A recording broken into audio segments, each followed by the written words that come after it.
الحمد لله والصلاة والسلام على سيدنا محمد وعلى آله وصحبه أجمعين. بعد أعوذ بالله من الشيطان الرجيم. بسم الله الرحمن الرحيم. قال الله سبحانه وتعالى في القرآن الكريم: يا أيها الذين آمنوا كتب عليكم الصيام كما كتب على الذين من قبلكم لعلكم تتقون. O you who believe, you believers, fasting has been prescribed for you as it was prescribed for those who came before you, in the hopes that you will acquire taqwa. We are in the final countdown, moving into this year's month of Ramadan, and alhamdulillah, may Allah subhanahu wa ta'ala give us a long enough life to see this Ramadan and take the full benefit from this blessed month of Ramadan. Nabi sallallahu alayhi wasallam, there was about a 3-year period prior to the activation of Nubuwwah, in which Nabi sallallahu alayhi wasallam would frequently take off from society. He would leave Mecca and he would wander through the mountains and the foothills and the cave of Hira. He would spend time there, and the only thing that he would take with him what you and I would call like a porridge, a barley porridge, and some water. And for a 3-year period, he did this a lot. And this separation that Nabi sallallahu alaihi wasallam actively participated in, that separation from all the society itself and everything that is associated with society itself, this the worry and concern that's strictly related to the dunya, also the ghafla that is involved, the heedlessness and the obliviousness, that kind of loss of an existential understanding, like why do I exist? And all of the evils that were in Mecca at that time, including the shirk and the kufr that was prominent amongst the Quraysh during that time period. Nabi sallallahu alaihi wasallam also was separating himself from the sins that were taking place, whether that was the hubb dunya, or it was something that was related to trade and commerce, or the sins that usually are committed during social interactions, backbiting and slander and gossip and lies and so on and so forth. So all of these things Nabi sallallahu alaihi wasallam is removing himself from, and now he is separating himself from the rest of society for the specified purpose of getting closer to Allah subhanahu wa ta'ala. Why do I exist? What is the purpose of my existence? And looking at the grandeur and the beauty of Allah subhanahu wa ta'ala's creation around him. The ulama, they explain that this preparedness that Nabi sallallahu alaihi wasallam went through, that he was guarding against being around and in the environment of sins, that there is a preparedness that was taking place, that there is a fear and a guardedness, a cautiousness that was growing in Nabi sallallahu alaihi wasallam. Now, all of these words can be wrapped up in one Arabic term, and then some, and that word is taqwa. Taqwa means to have the fear of Allah. It means to be guarded. It means to be cautious. It means to be wary. It means to prepare. All of these things are wrapped up in this term taqwa, and then some. The English language, it just doesn't, it's inadequate. It doesn't meet, it just doesn't have the content and the substance in order to equate to this one Arabic term that you and I know as taqwa. So this taqwa that was growing in Nabi sallallahu alaihi wasallam, it culminated, this preparation culminated during this month of Ramadan, where Jibreel alayhi salam now comes and begins this process of Nabi sallallahu alaihi wasallam receiving wahi, meaning the Quran itself specifically, as opposed to previously the dreams of Nabi sallallahu alaihi wasallam which had been coming true. Now, after this, Nabi sallallahu alaihi wasallam, because Ramadan did not become farad until the second year of Hijrah.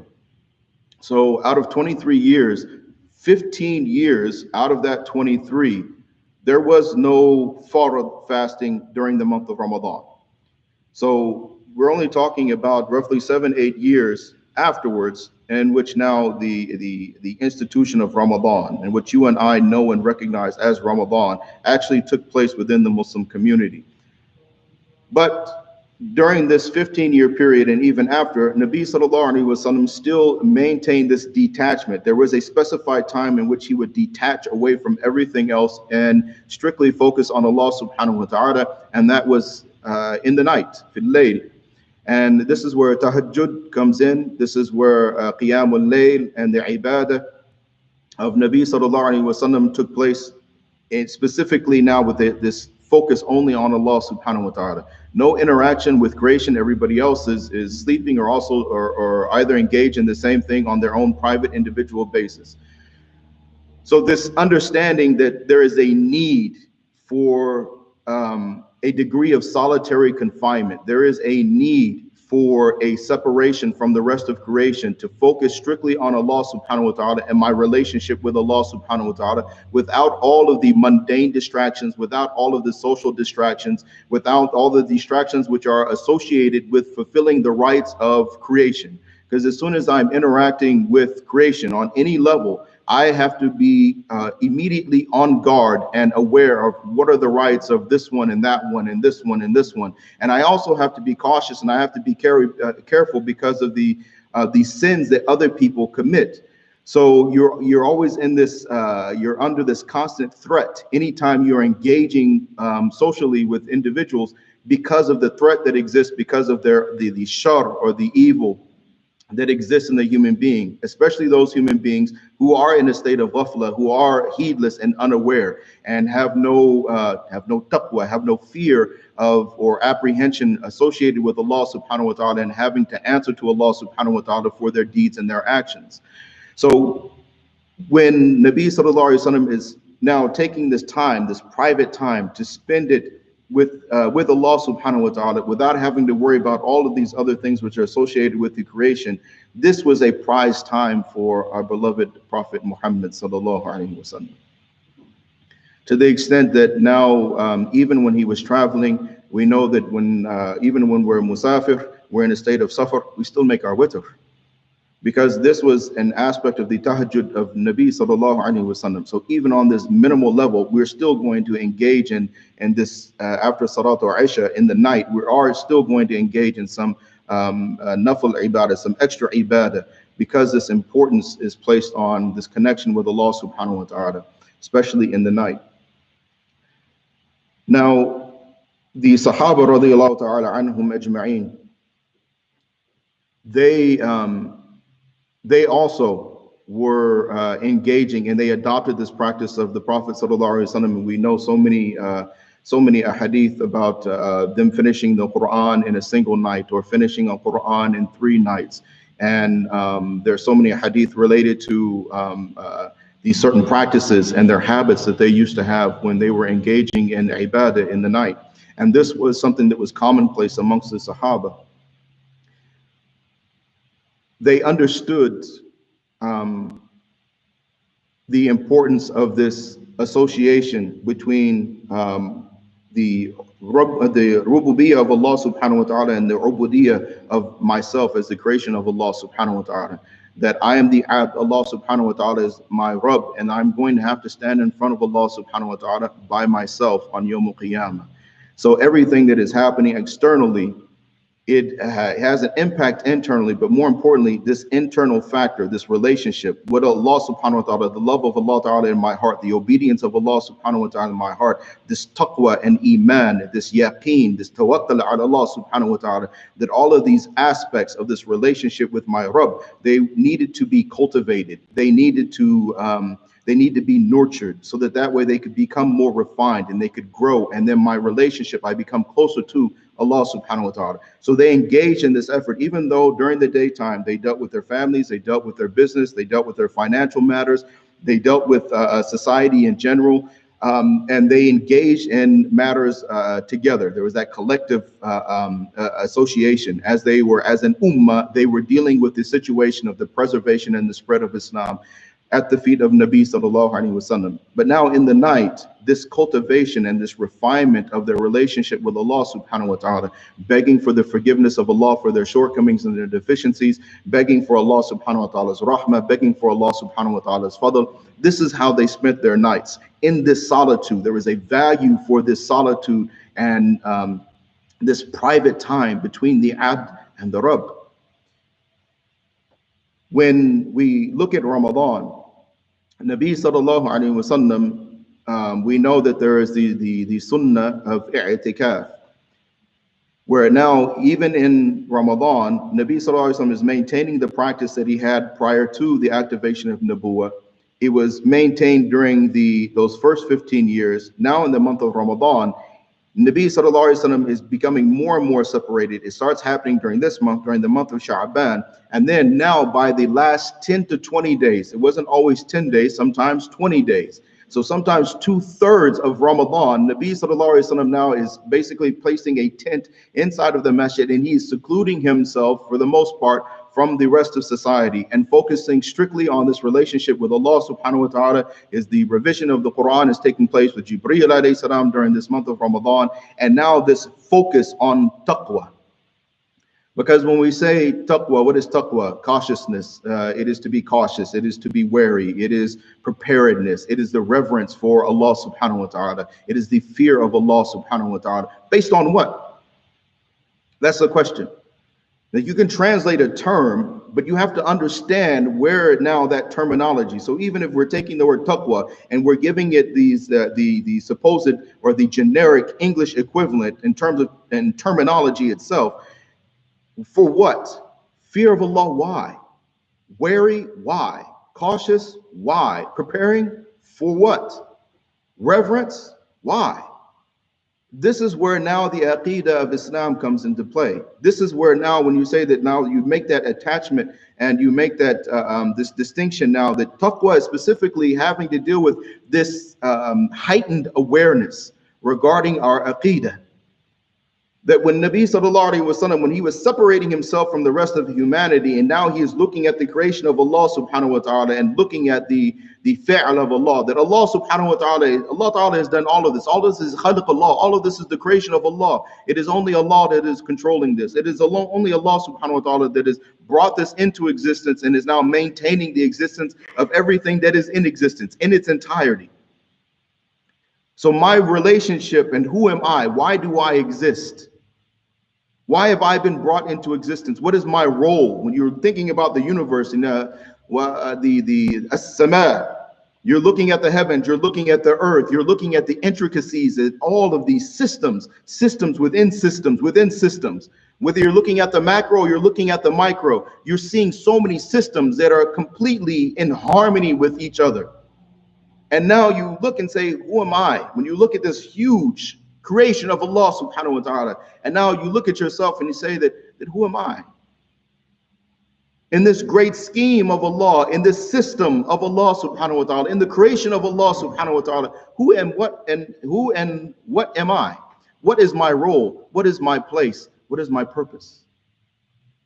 And it's through this process of taqwa, it is coming out of the state of ghafla and becoming aware of our aqidah, who Allah subhanahu wa ta'ala is, through his sifat and through his asma, through the Quran, kalam Allah, the sifa of Allah subhanahu wa ta'ala, through following the sunnah of Rasulullah sallallahu alaihi wasallam, through making these efforts and engaging in this process of nurturing our taqwa, our iman, our yaqeen in Allah subhanahu wa ta'ala, through this solitary focus on strictly only Allah, not thinking about creation, not thinking about khalq Allah, not focusing on khalq Allah, but only on Allah subhanahu wa ta'ala, Rabbul Alameen.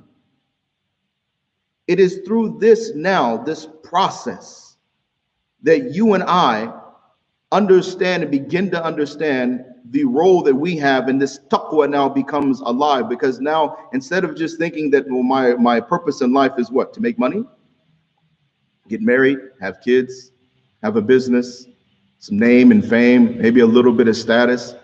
Things that are fleeting. When we say fleeting, meaning just give it a generation or two, nobody will remember your name. Nobody, your whatever it is that you had as far as the worldly possessions, it will be divided, it'll be divvied up, it'll be spread out. People will take it and they will forget about you. They will forget about your name. They will forget your face. They will forget that you existed. And time will keep moving, and people will keep moving, and people will keep doing the same thing that they're doing now, the same way that we have forgotten those who came before us. We've mentioned before, the vast majority of people, if you ask them, like, do you know the names of your great-grandparents? Do you know the names of your great-great-grandparents? Now, these are your blood relatives. Do you know their names? What do you know about them? Has their memory been preserved? Do you know their history? The same way you and I will be forgotten. But what lasts? What matters? After all those dunyawi aspects of this life and of this existence, fi hayat dunya, in the life of this world, after all of those things are now set to the side and they're put in their proper perspective, what remains? What remains is this miracle of life itself. What remains is this miracle of my existence itself. What remains is the miracle of my ruh, and the fact that even when this body dies, Allah subhanahu wa ta'ala is going to bring it about on Yom al-Ba'ath, on the day of resurrection. Allah subhanahu wa ta'ala is going to bring us back to life again, and then we will have to answer in front of Allah subhanahu wa ta'ala for this very small fraction of a time that we spent in this dunya. And now, based on this and the anger or the pleasure of Allah, based on the rahmah of Allah subhanahu wa ta'ala, eventually as believers, may Allah ta'ala give all of us the tawfiq to die as believers. May Allah subhanahu wa ta'ala accept us as believers on our deathbeds. It is only through Allah Ta'ala's rahmah that now you and I will enter into Jannah. And that existence is eternal. So taqwa is about understanding the big picture. Taqwa is about understanding my role as the creation of Allah Subhanahu wa Ta'ala, as the abd of Allah, that who is Allah as my Rabb. What is the purpose of my life? And am I serving the purpose of my life? So when we're talking about maghfirah, and when we're talking about rahmah, and during this month of Ramadan, and we're doing istighfar, and we're begging Allah Ta'ala for His rahmah, the maghfirah is for what? It is because of all the ghaflah. It is because of all the shortcomings. It is because of us and our failings in serving our purpose in life, which is the ubudiyyah of Allah subhanahu wa ta'ala. It is the failure of recognizing and having the reverence of Allah subhanahu wa ta'ala, and understanding this rububiyyah of Allah subhanahu wa ta'ala. It is our arrogance and our ignorance. It is our egos, our pride. It is our greed that we are asking Allah subhanahu wa ta'ala to forgive us for. The rahmah of Allah, we're begging Allah, Ya Allah, do not leave me to myself. Allahumma la takilni ila nafsi tarfata aynin. Allah, do not leave me to myself. Do not leave me like this. I don't want to be the same way. The way that I was before Ramadan, I don't want to be the same way after this Ramadan. Ya Allah, bring about change in me. And this is where the ulama, they say that how do you know if your Ramadan is accepted? What are the signs? What are the indications? The signs and indications are that the you before Ramadan and the you after Ramadan, that there is a difference. That your habits and your practices that you are trying to inculcate, this process of nurturing, what? Taqwa. لَعَلَّكُمْ تَتَّقُونَ. The indication of acquiring taqwa, the cultivation of taqwa, the nurturing of taqwa, receiving this taqwa from Allah subhanahu wa ta'ala is what? Is that I am different after Ramadan than I was before Ramadan. So if we have fallen into this trap, which is very likely the case, if we have fallen into this trap where our Ramadans have become almost a cookie cutter stamp, that this Ramadan, like last Ramadan, like last Ramadan, like last Ramadan, and we've become content with that, and the purpose becomes lost, where now the purpose being taqwa, I am not changing, I am not growing, I am not becoming closer to Allah, and this through this ubudiyyah of Allah subhanahu wa ta'ala, from this rahmah of Allah subhanahu wa ta'ala that exists in this month of Ramadan, then something is wrong. Then something is wrong. Because Ramadan is about heightening, it is about an advancement in the ibadah, the word I'm looking for. An enhancement in ibadah. When I say enhancement in ibadah, meaning Nabi sallallahu alaihi wasallam, when you're looking at the hadith, and I'll finish with this, when you're looking at the hadith of Nabi sallallahu alaihi wasallam, and you're the whole collection, the whole body of the hadith, and it's now the subject of Qiyamul Layl. Nabi sallallahu alaihi wasallam standing in the night, engaging in ibadah in the night. It is very difficult. You see so many riwayat, 8 rakats, 11 rakats, 13 rakats, this many rakats. But now what is understood now, even the opinion of Imam Malik and the Maliki madhab, that now Salatul Taraweeh 36, not 20, 36 rakats and during Ramadan. But this is adding this and this and this. But the whole point is this, is that now we are increasing in this solitude, we are increasing in this ibadah, and we are increasing in our efforts to cultivate taqwa, the preparedness for what comes in the rest of this life, what comes in the grave, what comes on Yawm al-Qiyamah, the reverence of Allah subhanahu wa ta'ala, the fear of Allah subhanahu wa ta'ala when we commit sins and our shortcomings and our deficiencies surface and they manifest, that wariness and cautiousness when we are dealing with the rest of creation. All of these things, this is what we are needing from this month of Ramadan. This is what we have to hope and pray that we get from Allah subhanahu wa ta'ala. And this has to be our focus, that we're going to increase our ibadah, that we are going to savor the solitude. That this was the practice truly. You say the sunnah of Nabi sallallahu alaihi wasallam, you go through the hadith, Nabi sallallahu alaihi wasallam came out 3 days, 3 nights, that was it. We have to have an appreciation for this solitude. Nabi sallallahu alaihi wasallam had an appreciation for solitude for 3 years prior to the activation of Nubuwwah. Even during that 15-year period, in the night there was an appreciation for solitude. After Hijrah, there's an appreciation for solitude. After the Faridah of Ramadan, there's an appreciation for solitude. As the Ummah of Muhammad sallallahu alaihi wasallam, we have to have an appreciation for solitude. We have to have an appreciation for being alone with Allah subhanahu wa ta'ala and being able to engage in the ibadah of Allah subhanahu wa ta'ala with a complete focus strictly on khaliq, as opposed to khalq Allah, as opposed to the creation of Allah subhanahu wa ta'ala. May Allah subhanahu wa ta'ala grant us all the blessings from this month of Ramadan. May Allah subhanahu wa ta'ala forgive us of our shortcomings. May Allah ta'ala make it easy for us as we are making this very difficult transition from what we are used to in the month of Ramadan to now what Allah ta'ala is presenting us now in this year's opportunity in Ramadan. But all said and done, may Allah subhanahu wa ta'ala bring us out on the other side of Ramadan, more refined Muslims, closer to Him, having received His rahmah and His maghfirah, and as an ummah that we are coming together closer and closer, walking in the footsteps of Nabi sallallahu alaihi wasallam. Jazakumullahu khairan jazaa wa akhiru da'wana alhamdulillahi rabbil alamin. Assalamu alaikum wa rahmatullah.